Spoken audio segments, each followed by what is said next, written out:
ప్రభువునందు ప్రియ దేవుని బిడ్డలారా, నేటి వాక్య ధ్యానం కొరకు ప్రార్థన చేద్దాం. ఎపిసోడ్ సహకారులు ఈ మాసము అంతము వరకు కావాలి. ఈ మాసం కేవలం 3 ఎపిసోడ్ సహకారులు దొరికారు. పూర్తిగా కావాలి కనుక ప్రార్థిద్దాం. విలాప వాక్యములు గ్రంథం ధ్యానాలు ఈనాటి లోక పరిస్థితులకు బేరీజు వేస్తూ మనం ధ్యానిస్తున్నాం. క్రీస్తు పూర్వం అలా జరిగింది, ఇలా జరిగింది అని చెప్పుకోవటం వలన మనకేమి ప్రయోజనం? ఆనాటి సంభవాలు నేటి మనకు దృష్టాంతాలు. ఆనాడు అలా జరిగింది, కారణం ఇది. అట్టి కారణం మరలా లేకుండా చూసుకుందాం. ఇది మనం తెలుసుకోవాల్సింది. కనుక ఈ ధ్యానం మీకు దీవెనకరంగా ఉండాలని నేను ప్రార్థిస్తున్నాను. ప్రతి క్రైస్తవుడు దేవుని మందిరానికి వెళ్ళి ఆరాధిస్తున్న ప్రతివాడు నేను క్రైస్తవుడను అని బహిరంగంగా చెప్పాలి. నేను క్రైస్తవుడను, నేను ప్రభువు బిడ్డను, నేను బాప్తిజం తీసుకున్నాను, నేను పలానా సంఘ సభ్యుడను అని చెప్పేవారు ఖచ్చితంగా రావాలి. ఇది ఒక ఉద్యమం కావాలి. దేవుని యొక్క వాక్యాన్ని బోధించే ముందు ఈ మాట మీ ముందు నేను ఉంచుతున్నాను. క్రైస్తవుల్లో రహస్య క్రైస్తవులు అనే సబ్జెక్టే లేదు అసలు బైబిల్లో. రహస్య క్రైస్తవులు అని చెప్పుకుంటున్న వారు కొద్దిమంది ఉంటున్నారు. లేదు, అది కూడదు. You must give the witness. నువ్వు ఖచ్చితంగా సాక్షిగా ఉండాల్సిందే. చాలామంది మందిరానికి వస్తూ బాప్తిసం తీసుకున్న వారు కూడా నేను క్రైస్తవుడిని కాదని ప్రభుత్వ లెక్కల్లో చూపిస్తున్నారు. అది దేవునికి మహిమ కాదు. బాప్తిసం తీసుకున్న ప్రతి ఒక్కడు నేను క్రైస్తవుడని మన దేశంలో చాటి చెప్తే ఉద్యమం ప్రారంభానికి అది కారణమవుతుంది. గత 11 సంవత్సరాలు 10 సంవత్సరాల్లో భారతదేశం క్రైస్తవ్యం శాతం 2.3 మాత్రమే రికార్డ్ అయ్యి కనిపించడం హాస్యాస్పదంగా ఉంది. ఒక్కొక్క సంఘాన్ని తీసుకోండి. 10 సంవత్సరాల క్రితం ఏలూరులో ఉన్న చర్చెస్ తీసుకోండి. ఇవాళ ఎట్లా ఎదిగాయి, ఎంత గ్రూప్స్ పెరిగారు, ఎన్ని వర్షిప్స్ పెరిగాయి. ఒక్కొక్క చర్చిలో 2, 3, 4, 5 ఆరాధనలు జరుగుతున్నాయి. మరి 2.3 ఎందుకుంది? చెప్పటం లేదన్నమాట. నేను క్రైస్తవుణ్ణి అని చెప్పుకోవట్లా. ఏమిటి ఉపయోగం? మనుషుల ఎదుట నన్ను ఒప్పుకొనుటకు సిగ్గుపడు వానిని నేను దేవదూతల ఎదుట ఒప్పుకొనటానికి సిగ్గుపడతానన్నాడు ప్రభు. మనుషుల ఎదుటే నీవు ఒప్పుకోకపోతే నేను క్రైస్తవుడని ఎవరి ఎదుట ఒప్పుకోగలుగుతావు? నిన్ను గురించి ప్రభు సిగ్గుపడ్డా? కనుక మందిరానికి వెళుతూ బాప్తిస్మం తీసుకున్న ప్రతి ఒక్కడు they must say that I'm Christian, proudly I'm Christian. ఎప్పుడైతే చెప్పగలుగుతారో అక్కడే ఉద్యమానికి ప్రారంభం కనిపిస్తుంది. I believe this. నేను దీనిని విశ్వసిస్తున్నాను. ఒకవేళ రకరకాలుగా అనొచ్చు, శ్రమ వస్తుందండి, అవకాశాలు పోతాయండి. Doesn't matter. సద్భక్తితో బ్రతకను ఉద్దేశించు వానికి తప్పక హింస కలుగును అని వాక్యం చెబుతాను. నన్ను వెంబడిస్తున్నారు, లోకం మిమ్మల్ని ద్వేషిస్తుంది. యేసయ్య చెప్పారు. లోకాన్ని ప్రేమిస్తూ యేసుని ప్రేమిస్తున్నానని చెప్తే ఎక్కడా ప్రయోజనం? కనుక ప్రజెంట్ స్టాటిస్టిక్స్ మీద మనం కొంచెం ఆలోచన చేయాలి. క్రైస్తవ సంఘాలు యేసుక్రీస్తుని ఎరిగామని చెప్పుకుంటూ పాటలు పాడుకుంటూ ఆరాధనలు చేసుకుంటూ సంఘాల్లో కూర్చొని చేతులెత్తి హల్లెలూయా అని చెప్పుకుంటున్న మనం సంఘం వెలుపట సమాజానికి నేను క్రైస్తవునని చెప్పగలుగుతున్నామా? కాబట్టి you must say, every pastor must think of this. ప్రతి సంఘ కాపరి కూడా దీని మీద దృష్టి ఉంచాలి. ప్రభుత్వం కూడా దీని మీద శ్రద్ధ తీసుకోవాలని నేను ప్రార్థన చేస్తున్నాను. క్రీస్తు యొక్క సంఘం సజీవమైనదై సాక్ష్యం ఇచ్చేదిగా ఉండాలి. దీనిని గురించి మీరు ప్రార్థించాలని ప్రభు పేరిట నేను మనవి చేస్తున్నాను. పిరికి ఆత్మను దేవుడు మనకు అనుగ్రహించలేదు. పరిశుద్ధాత్ముడు పిరికితనం ఇవ్వడు, ధైర్యాన్ని ఇస్తాడు. దేనికి భయపడి దాక్కుంటున్నారు? కూడదు. ఇక మనం ప్రార్థన చేసుకొని వాక్య ధ్యానంలోనికి వెళదాం. నేను అప్పుడప్పుడు ఈ రిమైండర్ ఇస్తూనే ఉంటాను. టీవీలో నేను వాక్యం చెబుతున్నప్పుడు మందిరానికి వెళుతున్న క్రైస్తవులు వింటూ ఉంటారు కనుక ఈ అప్పీల్ నేను ఇస్తున్నాను. If you are a baptised one, declare that you are a Christian. ప్రార్థన చేసుకుందాం. మమ్మను మిక్కిలిగా ప్రేమిస్తోన్న మా ప్రియ పరలోకపు తండ్రి, మీ పరిశుద్ధ గణనామానికి స్తోత్రం. ఈ దినం ఆదివారం మందిరములో మిమ్మను ఆరాధించాం ప్రభు. మేము మా మందిరాలలో ఉన్నటువంటి ప్రసంగ వేదికలను సమాజంలో ఉన్న వ్యాపార కూడళ్లకు మార్చాలని మీ దాసుడు ఆస్వాల్డ్ జే స్మిత్ ఇచ్చిన పిలుపును జ్ఞాపకం చేసుకుంటున్నాం. మందిరానికి వెళుతూ కూడా నేను క్రైస్తవుడును అని చెప్పుకోలేని ప్రభు బలహీనతలో ఉన్నవారిని బలపరుచుము అని ప్రార్థిస్తున్నాం. చాలామంది దైవ సేవకులు ఇంకను రికార్డెడ్గా నాన్ క్రిస్టియన్స్గానే కొనసాగుతున్నారు. వారితో కూడా మీరు మాట్లాడము. ఇజ్రాయేలు యూదా జనాంగం మా ముందు మీరిచ్చినటువంటి ఆజ్ఞను పాటించని వారిగా చెరకు ఏ విధంగా వెళ్ళారో అలాంటి దుర్దినాలు మాకు రాకమునిపే ప్రభు నిన్ను మహిమపరిచే భాగ్యం మాకివ్వండి.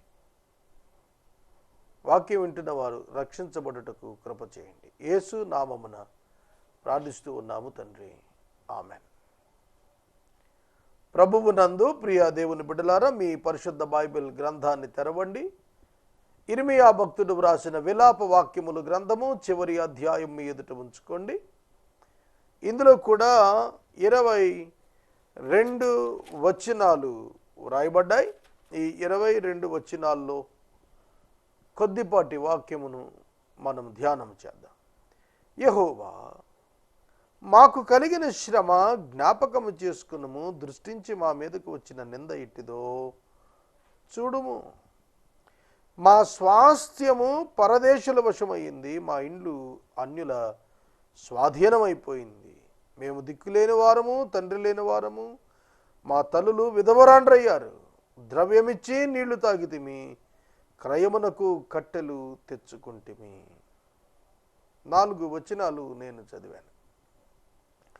ఈ 4 వచనాల్లోనూ యూదుల యొక్క దుఃఖము, చెరపట్టబడిన యూదుల యొక్క దుఃఖము వ్రాస్తున్నాడు. యెహోవా, మాకు కలిగిన శ్రమ జ్ఞాపకము చేసుకునము. దేవుని యొద్దకు యూదులు వెళ్ళి ప్రార్థిస్తున్నప్పుడు దేవుణ్ణి జ్ఞాపకం చేసుకోమన్నారు. కానీ దేవునికి ఎవరు చెప్పక్కర్లేదు, ఆయనకు తెలుసు. దేవా, మమ్మను జ్ఞాపకము చేసుకునమనే ప్రార్థనలో తమను, తమ స్థితిగతులను తాము జ్ఞాపకం చేసుకుంటూ సహాయం కొరకు దేవుని యొద్దకు వచ్చారు. అది ప్రాధాన్యమైనది. దేవునికి ఒకడు చెబితేనే కానీ మన పరిస్థితి తెలియదు అని అనుకోవటం అవివేకం. అర్థమవుతుందా? దేవునికి ఎవరో చెప్పాలి అనుకుంటే నీ అంత అవివేకి ఇంకొకడు ఉండడు. ఎందుకంటే ఆయనకు అన్నీ తెలుసు. జ్ఞాపకం చేసుకోమంటున్నాడు, శ్రమను జ్ఞాపకం చేసుకోమంటున్నాడు. దానివల్ల ఏమిటి? మొదట తాము శ్రమనొందటానికి కారణం ఏంటో వీళ్ళు జ్ఞాపకం చేసుకుంటే వీళ్ళని శ్రమ నుంచి బయటకు తీసుకురావడానికి ఆయన తప్పకుండా జ్ఞాపకం చేసుకుంటాడు.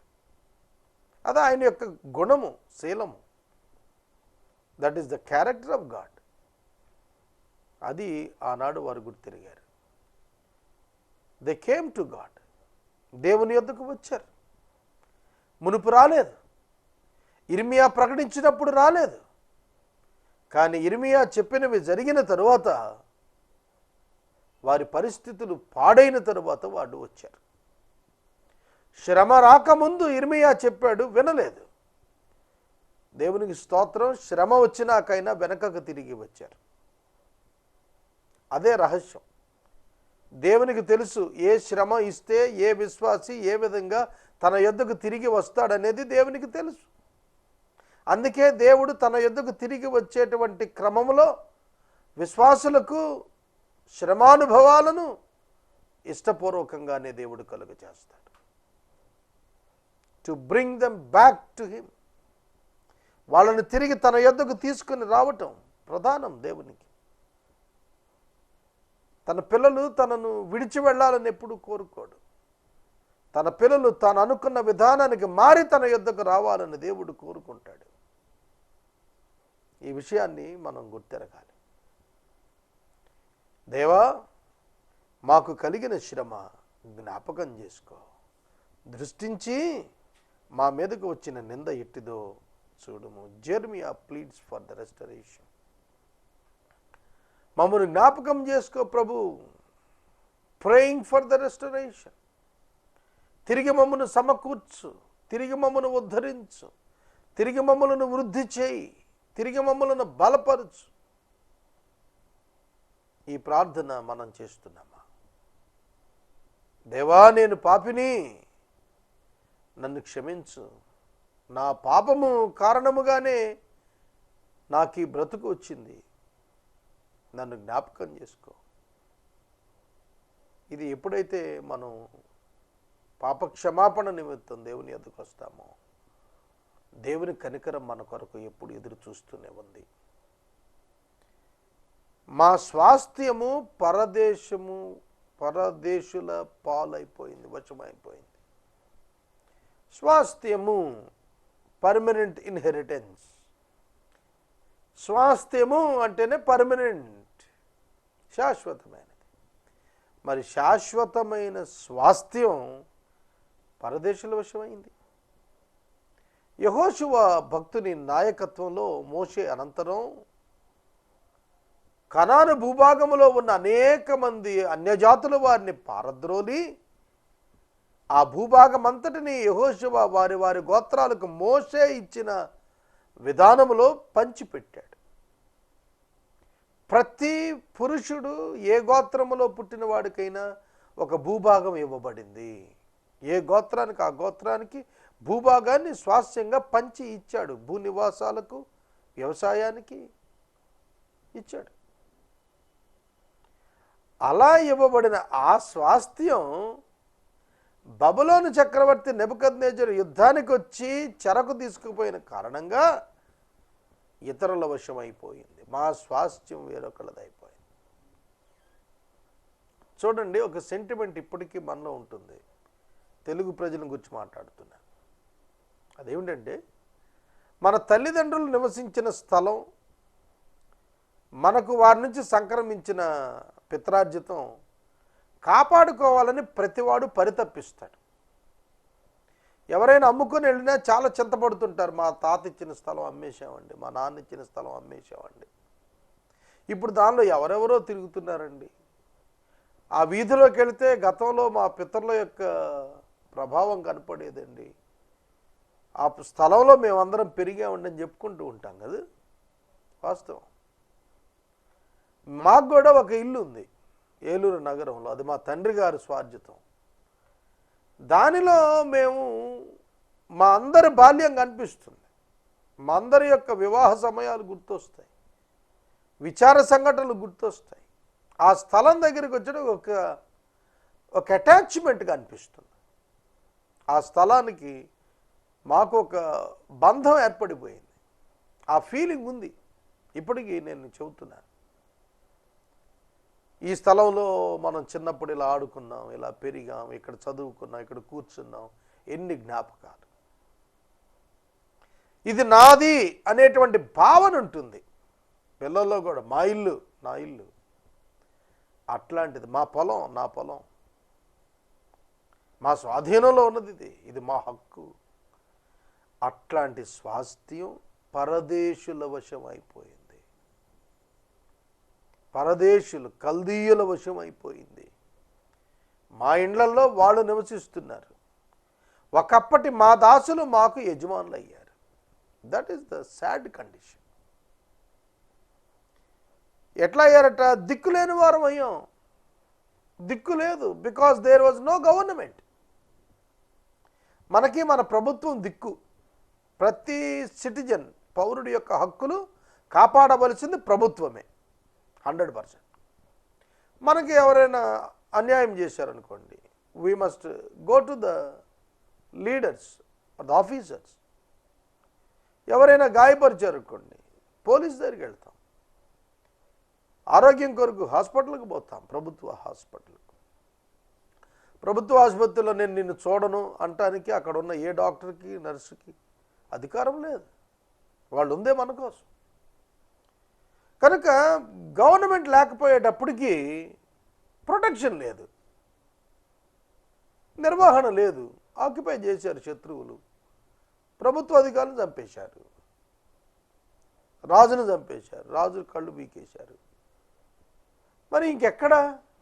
Who will give them the protection? కనుక మేము ఎలా అయిపోయామట? దిక్కులేని వారం అయిపోయాము. తండ్రి లేని వారం అయ్యాం. తండ్రి ఉంటే తండ్రి ఫైట్ చేసేవాడు, తండ్రి లేడు. మా తల్లులు విధవరాండ్రు అయిపోయారు. 21వ శతాబ్దంలోనే విధవరాండ్రకు సహాయం దొరకట్లేదు. అందుకే ప్రభుత్వమే విధవరాండ్ర పెన్షన్ ఇస్తాను, విడో పెన్షన్ ఇస్తాను. అవునా? అంటే విడోస్కి ఆపర్చునిటీస్ లేవు. ఇవాళ 21వ శతాబ్దంలో కూడాను కల్చరల్గా కూడా చాలా బ్యారియర్స్ ఉన్నాయి. మరి క్రీస్తు పూర్వం 585 అంటే పరిస్థితి ఎలా ఉండుంటుంది? ఆలోచన చేయండి. మా తల్లులను చూస్తే విధవరాండ్రు అయ్యారు, మా తండ్రులను చూస్తే చనిపోయారు. మేమైతే దిక్కులేనివాళ్ళం అయ్యాం. మేమేం చేయాలి? ఏం చేయగలుగుతాం? మా మీద నిందబడింది. మేము సెకండ్ జనరేషన్. చూస్తే మేం కాదు చేసింది పాపం, మా తల్లిదండ్రులు అవిధేయులైతే మేము అనుభవిస్తున్నాం. ఇప్పుడు అర్థమవుతుందా? ఎప్పుడైతే గూడు చెదిరిపోతుందో పక్షులు చెదిరిపోతాయి. ఎప్పుడైతే పరిస్థితులు పతనమైపోతాయో ప్రజలు కకావికులైపోతారు. వాస్తవం, నేను చెబుతోంది వాస్తవం. ఒక కెలామిటీ వచ్చిందనుకోండి, ఒక భూకంపం, ఒక తుఫాను. ఎందుకు విశాఖపట్నం ఒక్కసారి హుదూద్ తుఫాను 1 సంవత్సరమే కదా అయింది. వెనక్కి వెళ్ళండి, ఎలా ఉంది అప్పుడు? విశాఖపట్నంలో మంచినీటి కొరత వచ్చినప్పుడు ఏలూరు నుండి ఒక లారీడు మంచినీళ్ళు పంపించాం ఒక కమిటీ తరపున. మోటారు వాహనాల మీద, కార్ల మీద వెనక లారీ వెనకబడి అడుక్కున్నారు. చేతికి బ్రాస్లెట్స్, ఖరీదైన ట్రాక్ షూట్స్ వేసుకునే యవనస్తులు, బాబు ఒక మంచినీటి ప్యాకెట్ ఇవ్వడని కారు వెనకాల, లారీ వెనకాల పడి భిక్షాటన చేశారు. అర్థమవుతుందా? దిక్కులేని వారయ్యారు. ఇంకా ప్రభుత్వం చాలా అడ్వాన్స్గా అక్కడ ఉండి బ్రహ్మాండంగా ధైర్యాన్ని నింపారు. దేవునికి స్తోత్రం. అంతవరకు పవర్ రెస్టోర్ చేశారు. ఎంత కష్టపడ్డారు రెస్టోర్ చేసేది. ప్రభుత్వం ఉంది కనుక. ప్రభుత్వం లేకపోతే ఏమవుతుంది? కనుక ఇక్కడ వార్ టైంలో ఎలా జరిగింది? యుద్ధం వస్తే ఏమైపోతాం? ఇవాళ ఉల్లిపాయలు దొరకకపోతేనే 70 రూపాయలు కిలో అయిందంటేనే, నేను రైతు బజార్ వెనకాల ఉంటున్నాం మేము ఇప్పుడు నివాసం. కొన్ని వందల మంది బారులు తిరిగి నిలబడుతున్నారు, మోటార్ సైకిళ్ళు వేసుకొచ్చి నిలబడుతున్నారు, సంచులు పట్టుకొని నిలబడుతున్నారు రోడ్డు మీద ఎండలో వర్షంలో. కనుక పరిస్థితులు వికటించినట్లయితే పాపము కారణంగా ఏం జరుగుతుంది? ఎన్నడైనా మనుషులు ఆలోచన చేస్తున్నారా? తమ పాపపు జీవితాన్ని మార్చుకుంటున్నారా? ఏ విభాగం చూచినా అవినీతితో నిండిపోయింది. ఇది కృపాకాలం కాబట్టి సరిపోతోంది. ధర్మశాస్త్ర కాలమై ఉండుంటే ఎన్ని భయంకరమైన కృత్యాలు జరిగేవో దేవుని ఉగ్రత వచ్చి. ఇది కృపాకాలం కనుక God is giving them the time to repent. దేవుడు వారి మానవులకు అవకాశాన్ని ఇస్తున్నాడు మారు మనసు పొందటానికి. ఆనాడు స్వాస్థ్యాలు పోయాయి, పాపం చేసిన తండ్రులు చనిపోయారు, తల్లులు విధవరాండ్రైపోయారు, బిడ్డలు అనాథలైపోయారు, దిక్కులేని వాళ్ళు అయిపోయారు. ద్రవ్యం ఇచ్చి నీళ్లు కొనుక్కుంటే ఇప్పుడు మనకు మినరల్ వాటర్ కొనుక్కోవటం అలవాటైపోయింది. మినరల్ వాటర్ కొనుక్కుంటున్నాం, మామూలు వాటర్ ఎవరో కొనుక్కోం కదా. ఒక నూతిలో నీళ్లు తాగాలంటే కొనుక్కోక్కర్లా, మున్సిపల్ ట్యాప్లో నీళ్లు తాగాలంటే కొనుక్కోక్కర్లా. మినరల్ వాటర్ కొనుక్కుంటున్నాం, దట్ ఈస్ డిఫరెంట్. కానీ ఆ దినాన ఆ దేశంలో నీళ్లు కొనుక్కోవాల్సి వచ్చింది అన్నట్టు. అంటే ఆక్యుపై చేసేసారు, కల్దీయులు తీసేసుకున్నారు, బావులు వాళ్ళ వశం అయిపోయాయి, చెరువులు వాళ్ళ వశం అయిపోయాయి. ఇవాళ భాషలో చెప్పండి, వాటర్ ప్లాంట్స్ వాళ్ళ వశం అయిపోయాయి. వాళ్ళు డబ్బిస్తే నీళ్ళు ఇచ్చేవాళ్ళు. త్రాగటానికి నీళ్లు కొనుక్కున్నాము అని చెప్పి బాధపడ్డారంట. సహోదరుడా, సహోదరి, ఉచితంగా ఇచ్చే నీళ్లు కూడా డబ్బు కొనుక్కున్నాం అన్నారు వాళ్ళు. అంటే ఎట్లా ఉంది పరిస్థితి? కట్టెలు కూడా కొనుక్కున్నాం అన్నారు. ఎందుకంటే ఒక అరణ్యములో నివసించే వాడికి కట్టెలు కొనుక్కోవటం ఏంటి? మనం సిటీలో ఉంటున్నాం కాబట్టి ఇప్పుడు కట్టెలు కిలోల వెయిటేజ్లు అమ్ముతున్నారు. కిలో 5 రూపాయలు, 7 రూపాయలు అట్లా అమ్ముతున్నారు కట్టెలు కూడాను. కట్టెలు మేము కొనుక్కున్నాం అన్నాడు. వండర్ అన్నమాట అది. ఆ దేశంలో కట్టెలు కొనుక్కోవటం, నీళ్లు కొనుక్కోవటం అనేది చరిత్రలో లేదు. చరిత్రలో లేని పని కనుక వాళ్ళకి విస్మయం కలిగించింది. సారెపతి విధవరాలు ఏలియాను ఎదుర్కొన్నప్పుడు పుల్లలు ఏరుకోటాకే వచ్చింది ఆవిడ. ఉచితంగా ఏరుకుని పుల్లలు పట్టుకెళ్ళేవాళ్ళు. వంట చెరుకు ఒకప్పుడు కొనేవాళ్ళ లేదు. పల్లెటూళ్ళల్లో సైతం వంట చెరుకు కొనేవాళ్ళు కాదు. విస్తారమైన చెట్లుండేవి, అవి కొట్టి వాటిని ఎండబెట్టుకుని వాటిని తెచ్చుకొని, చిన్న చిన్న మొక్కలుంటే వాటిని నరుక్కొని తెచ్చుకుని వంట చేసుకునేవాళ్ళు. చూడండి, సంస్కృతి ఆ దినాన ఎలా మారిందో చెబుతూ, దీనికి నువ్వు జ్ఞాపకం చేసుకో, చేంజ్ అవర్ కండిషన్స్, మా పరిస్థితులు మార్చు ప్రభువా. ఇవాళ వర్షాలు లేవు, మన 3 పంటలు ఇచ్చే భూముల్లో సైతం సగం % భూమిలో కూడాను నాట్లు వేయలేదట. టీవీలో మీడియా లేకపోతే ఈ విషయాలు బయటికి తెలిసేది కాదు. 100 రూపాయలు బియ్యం అయిపోతాయేమో భవిష్యత్తులో, ఎవరికి తెలుసు? అర్థమవుతుందా? కనుక కరువు కరువు కరువు కోరలు చాస్తుంది. Disobedience to the word of God leads to the droughts. దేవుని యొక్క వాక్యమునకు అవిధేయత చూపటం కరువులకు కారణం అవుతోంది. అదే చెబుతున్నాడు ఇక్కడ.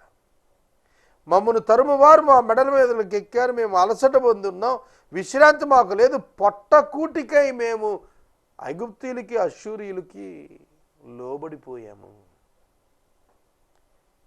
డిగ్నిటీ పోయింది లైఫ్లో. ఇంకంతకంటే సాడెస్ట్ థింగ్ ఏముంది? Dignity of the life, you must maintain it. నీ జీవితంలో ఒక హుందాతనం ఉండాలి కదా.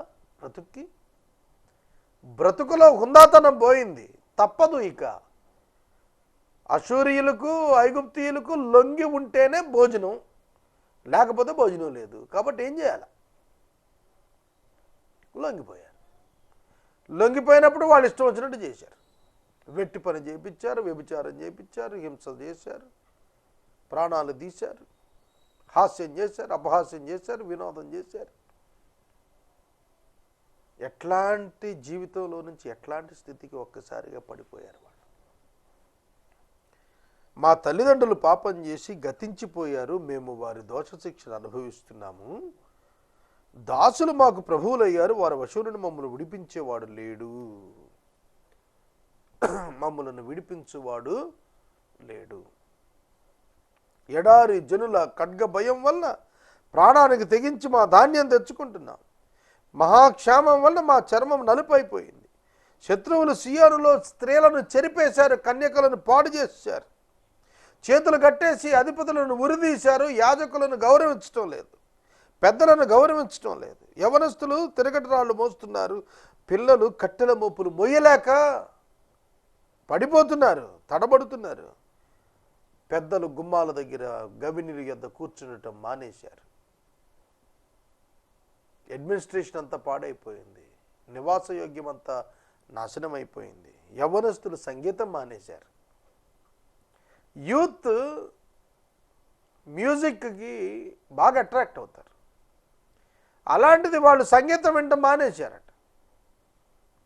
దుఃఖం ఉంది, ఇక సంగీతం ఎక్కడ, సంతోషం హృదయాన్ని విడిచిపోయింది, నాట్యం దుఃఖంగా మారిపోయింది. తలల మీద నుండి కిరీటాలు పడిపోయాయి, తల మీద నుండి కిరీటం పడిపోయింది. సొగసు లేదు, అందము లేదు, హోదా లేదు, ప్రతిష్ట లేదు, ఘనత లేదు, గుర్తింపు లేదు. పాపం చేశాం, అందుకే మాకు ఈ శ్రమ వచ్చింది. వండర్ఫుల్ అండి. దేవా, నేను పాపం చేశాను, నన్ను జ్ఞాపకం చేసుకో అని నువ్వు కన్నీటితో ఒక్క మాట అడిగి చూడు, దేవుడు నిన్ను క్షమించి ఎలా మారుస్తాడు నీ పరిస్థితిలో ఒక్కసారి ఆలోచించుకో.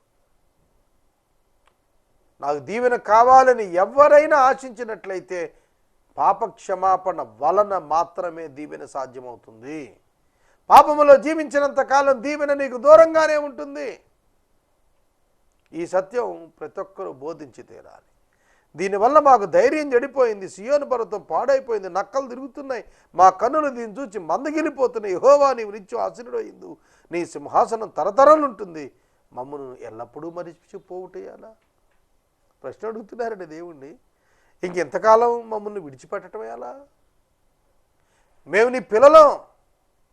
వాహ్, wonderful. They are claiming their right. Excellent. అది రావాలి క్రైస్తవుల్లో. దేవా, మేము నీ పిల్లలం, నువ్వు మమ్మల్ని వదిలితేట దెబ్బలాడి స్వాస్యాన్ని. అందుకని అంటాడు ప్రభు, బలత్కారుల చేత పరలోక రాజ్యం పట్టబడుతోంది అన్నాడు. అవును, you must fight for your right.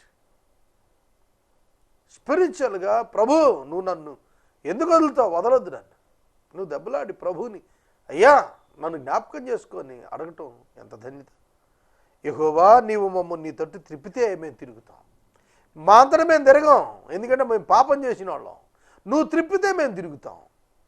లైన్లోకి వచ్చేసారు, సరైన గాడిలో పడ్డారు యూదులు.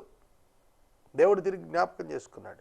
మా పూర్వస్థితి మాకు కలుగు చేయ్యా, నువ్వు మమ్మల్ని విసర్జించావు, నీ మహోగ్రత మా మీదకి వచ్చేసింది, మా పూర్వస్థితి మాకు ఇచ్చే ప్రభువా.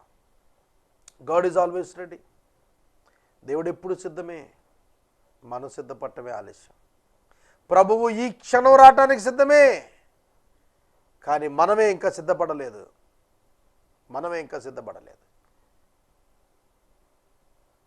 విలాప వాక్యముల గ్రంథం ముగిస్తున్నాను. Prepare your self to meet your saviour. నీ రక్షకుని కలుసుకోవటానికి సిద్ధపడు. ప్రార్థన చేసుకున్నాం. మమ్మల్ని మిక్కిలుగా ప్రేమిస్తున్న మా ప్రీతండ్రి, వందనాలు.